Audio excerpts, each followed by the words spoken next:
The living room felt suffocating as I stared at my mother, Donna, and my younger sister, Grace. Grace had just announced that she and her husband, Jack, needed a place to stay after hitting a rough patch. My mother's face lit up like a child on Christmas morning. "Of course you two can stay here," Donna exclaimed, wrapping Grace in a tight embrace. "We'll make room for you, no problem." My heart sank. This was our home, the modest two-bedroom house I had worked tirelessly to maintain. Yet, as usual, my needs were an afterthought. "Mom, can I talk to you for a minute?" I asked, trying to keep my voice steady. Donna waved me off dismissively. "Not now, Beth. We need to get the guest room ready for Grace and Jack." Grace shot me a smug grin, reveling in her favored status. I clenched my fists, anger bubbling within me. "This isn't just your decision," I said, raising my voice. "I live here too, and I'm not okay with them moving in without any discussion." Donna's expression hardened as she turned to face me. "Watch your tone, young lady. Grace is family, and family comes first." "But what about me?" I demanded, my voice cracking with emotion. "I've sacrificed so much to keep this household running, and you treat me like a burden." Donna's eyes narrowed, and she stepped closer, her finger pointing accusingly at me. "If you can't accept your sister's situation, then maybe you should find somewhere else to live." The words hit me like a slap across the face. Grace giggled behind her hand, clearly enjoying the drama she had instigated. "You know what, Mom?" I said, my voice trembling with a mix of anger and hurt. "Maybe I will." Without another word, I stormed out of the living room, hot tears streaming down my cheeks. I had finally reached my breaking point. I paced back and forth in my bedroom, hot tears of anger and hurt stinging my eyes. How could Mom be so heartless? After everything I'd done to keep our household afloat, she was kicking me out to make room for Grace and her deadbeat husband. A knock at the door interrupted my spiraling thoughts. "Beth?" It was Mom's voice, laced with irritation. "We need to talk about this." I flung open the door, glaring at her. "Talk about what? About how you're replacing me with your favorite daughter?" Mom's expression hardened. "Don't be so dramatic. Grace and Jack are in a tough spot, and they need our help." "Our help?" I scoffed. "More like my help. I'm the one who's been paying half the bills around here while Grace gallivants around, mooching off everyone." "Watch your mouth," Mom snapped. "Grace is going through a difficult time. The least you could do is show some compassion." I let out a bitter laugh. "Compassion? That's rich, coming from you. When was the last time you showed me any?" Mom's eyes narrowed. "You ungrateful brat. After everything I've done for you—" "Everything you've done for me?" I interrupted, my voice rising. "You mean constantly putting me down, criticizing me, and favoring Grace no matter what she does?" "That's enough," Mom shouted, her face flushed with anger. "I won't have you speaking to me like that in my own house." "Your house?" I shot back. "I've been the one holding this place together with my paychecks while you cater to Grace's every whim." Mom's expression twisted into a sneer. "If you can't show your sister some basic kindness, then maybe it's time you found your own place." I stared at her, feeling like all the air had been knocked out of my lungs. "You're kicking me out?" "If that's what it takes for you to learn some respect," Mom said coldly. In that moment, something inside me snapped. "Fine," I said, my voice trembling with barely contained fury. "I'll leave. But don't come crawling back to me when Grace and her loser husband bleed you dry." Mom's eyes widened, but before she could respond, I slammed the door in her face. Hot tears streamed down my cheeks as I sank to the floor, my world crumbling around me. After the explosive fight with Mom, I knew there was no going back. I had to move out, start fresh, and leave the toxicity of my family behind. As much as it hurt, I couldn't keep subjecting myself to their cruelty and favoritism. I called my best friend Sarah, trying to hold back tears. "Hey, I need a huge favor. Can I crash at your place for a little while?" Sarah's concerned voice came through the line. "Of course, Beth. What's going on?" "It's a long story," I said with a shaky exhale. "I'll explain everything when I get there." "Is it okay if I come over tonight?" "Absolutely," Sarah replied without hesitation. "My door is always open for you." With Sarah's support, I started packing up my belongings. It was a somber task, sorting through the remnants of my life in this house, the home I had worked so hard to maintain, only to be cast aside like garbage. As I folded my clothes and packed away my personal items, memories flooded my mind. The countless times I had sacrificed to keep the household running smoothly. The birthdays and holidays where my efforts went unnoticed while Grace basked in Mom's adoration. Tears stung my eyes, but I blinked them away fiercely. I couldn't afford to break down now. I had to stay strong and forge a new path for myself, away from the toxic dynamic that had suffocated me for so long. A knock on the door startled me. "Beth? It's Jack." I tensed up, not wanting to deal with Grace's husband and his inevitable manipulation tactics. "What do you want?" I called out, my voice sharp. "Can we talk?" Jack asked, his tone deceptively gentle. "I think there's been a misunderstanding." I scoffed and flung open the door, glaring at him. "The only misunderstanding is you two thinking you can just waltz in and take over my life." Jack held up his hands in a placating gesture. "I get that this is a tough situation, but we really need your help right now. Grace and I are going through some rough times." "Rough times that you brought on yourselves," I shot back, my anger flaring. "Don't try to guilt me into enabling your irresponsible behavior." Jack's expression hardened. "Watch your tone, Beth. We're family, and families should support each other." I let out a bitter laugh. "Yeah, tell that to Mom and Grace. They've made it pretty clear where I rank in this family." Before Jack could respond, I brushed past him, dragging my packed suitcase behind me. "I'm done with all of you. Don't bother trying to reel me back in." As I stepped out into the cool evening air, a weight lifted off my shoulders. For the first time in years, I felt a glimmer of hope for a better future, one where I wouldn't be constantly belittled and taken for granted. Sarah greeted me with a warm hug as I arrived at her apartment, my suitcase in tow. "I'm so sorry you're going through this, Beth," she said, her eyes filled with concern. I gave her a tight smile, trying to hold back the fresh wave of tears threatening to spill over. "Thanks for letting me stay. I just couldn't be around them anymore." Sarah ushered me inside, and I immediately felt a sense of calm wash over me. Her cozy living room was a stark contrast to the tense, suffocating atmosphere of my family home. "Make yourself at home," Sarah said, gesturing to the plush couch. "Can I get you something to drink? Maybe a glass of wine?" I shook my head, sinking into the soft cushions. "Just some water would be great, thanks." As Sarah disappeared into the kitchen, I took a deep breath, allowing the weight of the past few hours to settle in. I was officially on my own, cut off from the toxic dynamic that had consumed me for so long. Sarah returned with a glass of water and a reassuring smile. "Whenever you're ready, I'm here to listen." I nodded, taking a sip of the cool liquid before launching into the whole sordid tale: Mom's blatant favoritism, Grace's entitled attitude, and the explosive fight that led to my eviction. "I can't believe they treated you like that," Sarah said, her brow furrowed with anger. "You've done nothing but support that family, and they just tossed you aside." "I know," I replied, my voice thick with emotion. "But as much as it hurts, I can't keep subjecting myself to that kind of abuse." Sarah reached over and squeezed my hand. "You're doing the right thing, Beth. It's time you started living for yourself." Her words resonated deep within me, igniting a spark of determination. For too long, I had sacrificed my own happiness and well-being for a family that didn't appreciate me. But no more.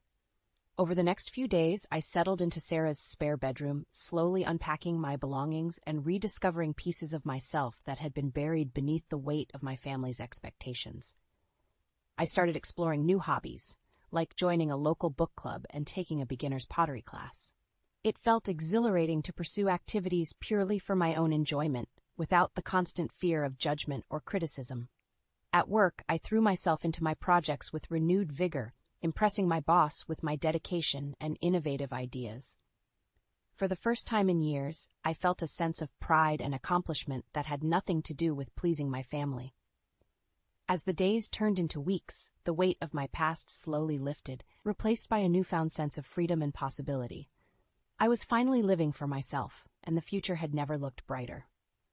A few weeks after moving in with Sarah, my phone started ringing incessantly. Each time it was Mom or Grace, leaving increasingly desperate voicemails pleading for me to answer. I ignored them, not ready to reopen that toxic chapter of my life. One evening, as Sarah and I were catching up over takeout, my phone rang again. I rolled my eyes, ready to silence it, but Sarah gave me a pointed look. "You should probably answer it," she said. Maybe they finally have something important to say. With a sigh, I answered the call. What do you want, Mom? Beth, thank goodness.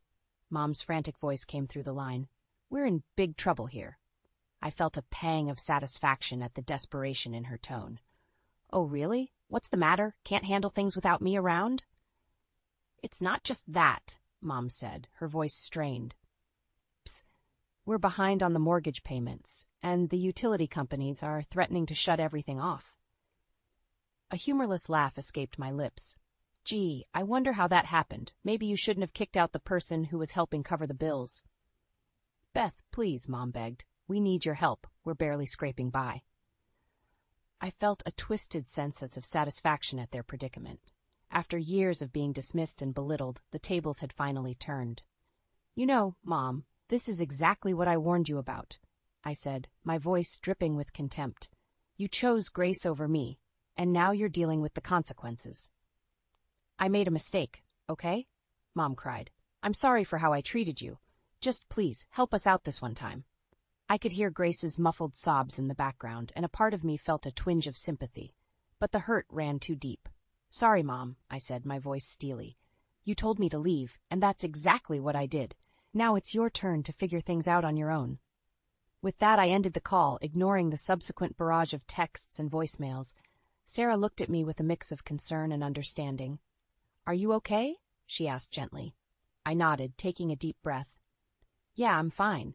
It's just satisfying to see them reaping what they sowed for once. Sarah gave me a supportive smile. You have every right to stand your ground, Beth. They made their bed, now they have to lie in it. As the weeks passed, the calls from Mom and Grace became increasingly frantic. Apparently, Jack had been hiding significant debts that led to his job loss, compounding their financial woes. Part of me felt guilty for not helping, but a stronger part knew that enabling their dysfunction would only prolong the cycle of toxicity. Sometimes, the only way to break free was to let the consequences play out, no matter how painful. I had finally severed the ties that had bound me for so long, and I wasn't about to let them reel me back in. This was their karma to face, not mine. Over the next few months, the situation at my former home spiraled further out of control. Sarah kept me updated on the neighborhood gossip. Utilities had been shut off, debt collectors were constantly harassing them, and the once pristine lawn was overgrown and unkempt. A part of me felt a twisted sense of satisfaction watching their downfall unfold. After years of being treated like a second-class citizen in my own home, it was almost poetic justice to see them reap the consequences of their actions.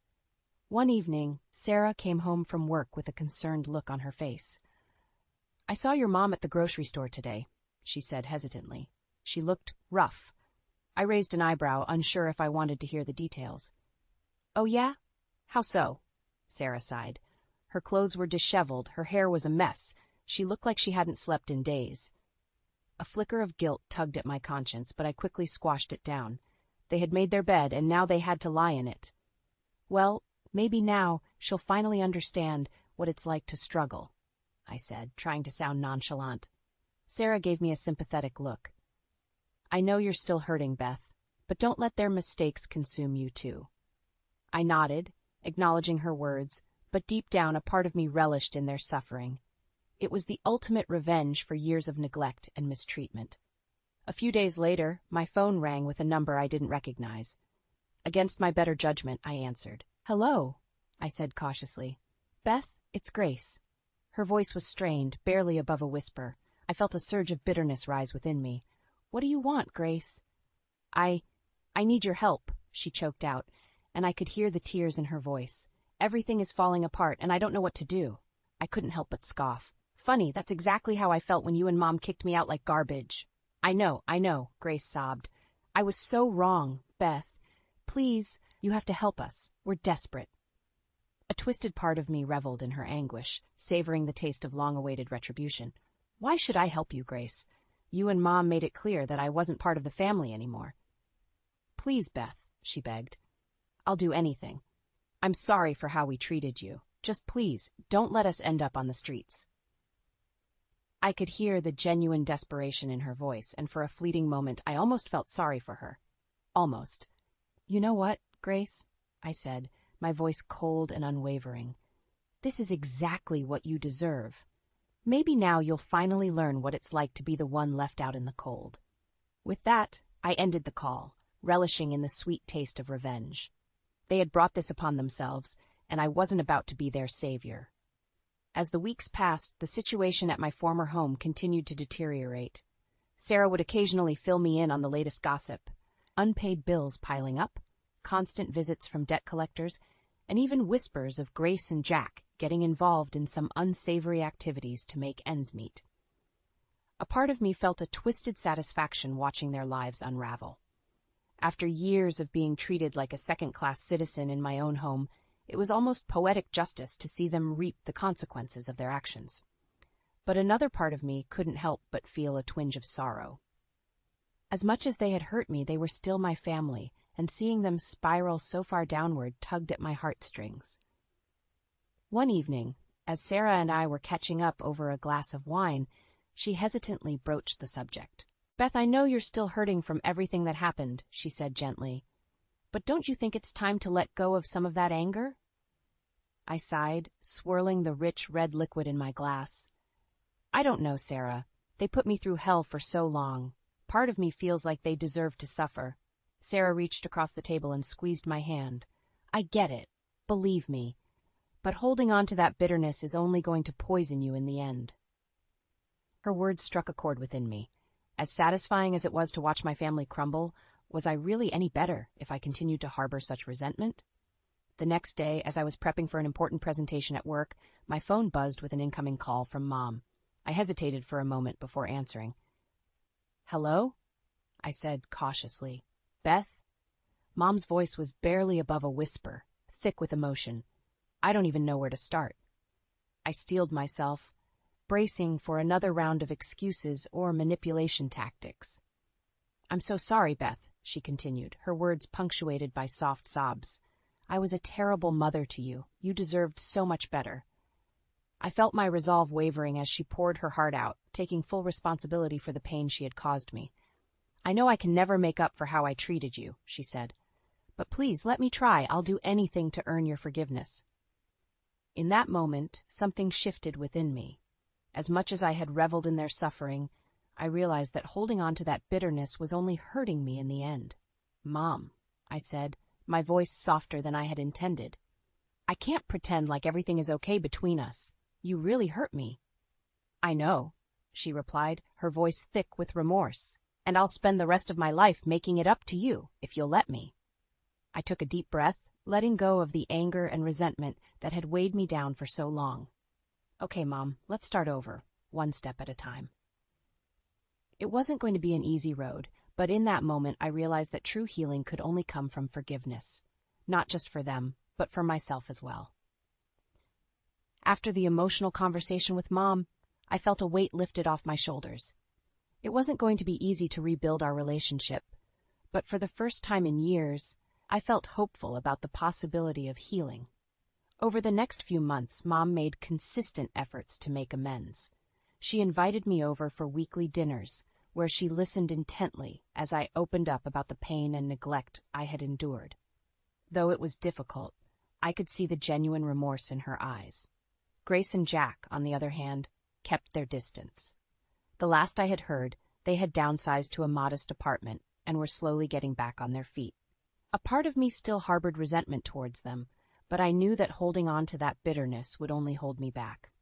As for me, I continued to thrive in my newfound independence. At work, I took on a side project that allowed me to showcase my creativity and problem-solving skills.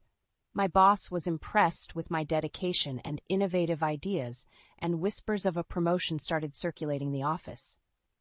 In my personal life, I embraced new hobbies and interests that had been neglected for far too long. I joined a local book club, where I could engage in lively discussions and explore new literary worlds. I even tried my hand at pottery, finding a sense of calm and mindfulness in the simple act of shaping clay. Sarah remained my constant support system, cheering me on every step of the way. "I'm so proud of you, Beth," she said one evening as we shared a bottle of wine on her balcony. "You've come such a long way." I smiled, basking in the warm glow of her friendship. I couldn't have done it without you, I replied genuinely. You were there for me when my own family wasn't. As the months passed, I found myself truly letting go of the past. The anger and resentment that had once consumed me slowly faded, replaced by a newfound sense of self-worth and confidence. One evening, as I was getting ready for a night out with some coworkers, my phone buzzed with a text from Mom. I just wanted to let you know how proud I am of you, Beth. You've grown into such a strong, independent woman, and I'm honored to be a part of your life again. Tears stung my eyes as I read her words, but for the first time, they weren't tears of pain or bitterness. They were tears of gratitude and healing. I had finally broken free from the toxic cycle that had held me back for so long. No longer was I defined by the neglect and mistreatment of my past. Instead, I was forging my own path, surrounded by people who truly appreciated and supported me. As I stepped out into the warm evening air, I felt a sense of peace and contentment wash over me. The journey had been long and arduous, but in the end I had emerged stronger, wiser, and more resilient than ever before. Resilient than ever before. Resilient than ever before.